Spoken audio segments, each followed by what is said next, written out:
Welcome back to my channel. My name is Polly Mwangi. We are continuing with communication, and I'm talking about ways to communicate better in the workplace. I'm sure you have gone to a place of work, or you have worked with people, and whenever they communicated, it left you hurt or feeling very disappointed, or you didn't understand why they were speaking the way they spoke. So I will talk a little about ways to communicate better. You know, we all communicate, but can we be better communicators when we go for meetings, when we attend interviews, when we are socializing with our friends or other people, when we talk to other stakeholders, our customers, even family members? How do we communicate better? Hold face-to-face meetings. You see, after COVID-19, we realized we could do a lot of our meetings on virtual, on Zoom, or on other platforms. But face-to-face meetings are always the best, because then the interview, whoever you are speaking to will see your body language and they will hear what you are saying. So this approach remains one of the best. That is face-to-face meetings for whatever you want to talk about. Then know your audience, so that when you prepare your communication, it is targeted to your audience, whoever you are speaking to. In the church, you will speak differently. In the workplace, you will speak differently, because there are different audiences. For example, I train. When I train in an office setup, I train differently from how I would train at a career fair for students. I will know my audience. So whenever you communicate, know your audience, so that whatever message you are giving is geared towards the audience, the target audience. Then create a receptive atmosphere when you communicate. Avoid a tense environment. I'm sure you have worked with people, or you have been in school where you feared certain teachers. And whenever they walk in, even to a boardroom or a place, you are so tense. So the atmosphere, the environment is so tense. So even the people receiving the message, whatever message, they are very tensed. So it is very, very hard to communicate effectively and efficiently. So always create a receptive atmosphere. Don't just hear, listen. I have talked about that. Listen. Don't speak until people have spoken and you have listened to what they are saying. So don't just hear whatever is being said. Make sure you listen carefully and you hear what is being said. It is always good to paraphrase whatever has been said, so that the person knows that you have heard. Then combine verbal and non-verbal communication. I have talked about that. When you speak and you don't mean it, so your body language is communicating differently.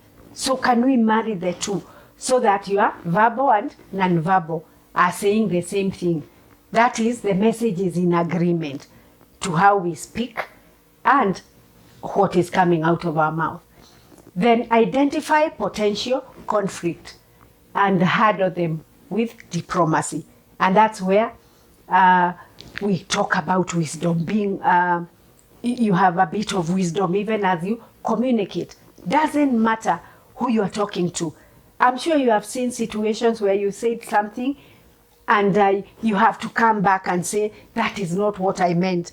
You have had even politicians speak, and they are trying to convince you that is not what they meant. You already had, the damage is already done. So identify potential conflict and handle that with diplomacy. And that's where emotional intelligence comes in.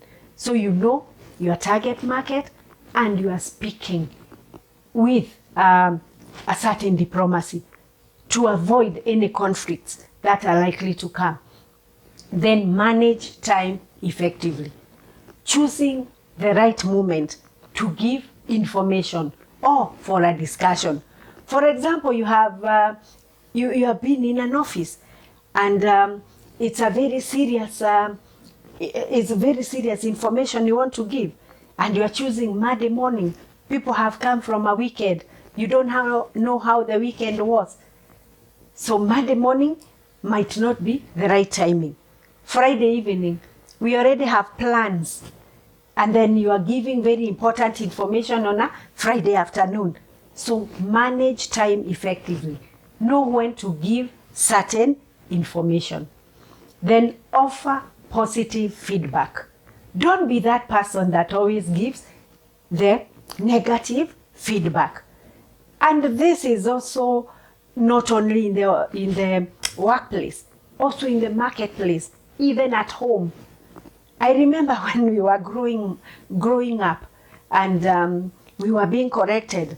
I think my mother's style was that one of negative feedback, always seeing the wrong things, always seeing what we had done wrong.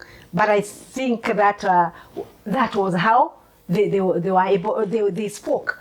And it was so negative. So at times you are wondering, is this the right thing to tell a child? So whenever we speak, in the workplace, in the marketplace, at home, with friends, with different people, offer positive feedback, not only the negative feedback. And even when you offer the negative feedback, do it nicely for correction, so that people pick that positivity when you speak. Lastly, reach a satisfying conclusion. I'm sure you have gone to places, to meetings, and you left wondering, oh, what was that? What was said? Because there was no conclusion. The message was not prepared such that there was an ending. So always make sure that when you have meetings, you have a message that you are giving, there is that satisfying conclusion, and you are sure that the recipient got the message that you wanted to share. Thank you for listening. If you are new here, remember to like, comment, share, and subscribe to this channel so you are informed or notified whenever we post such content. Thank you.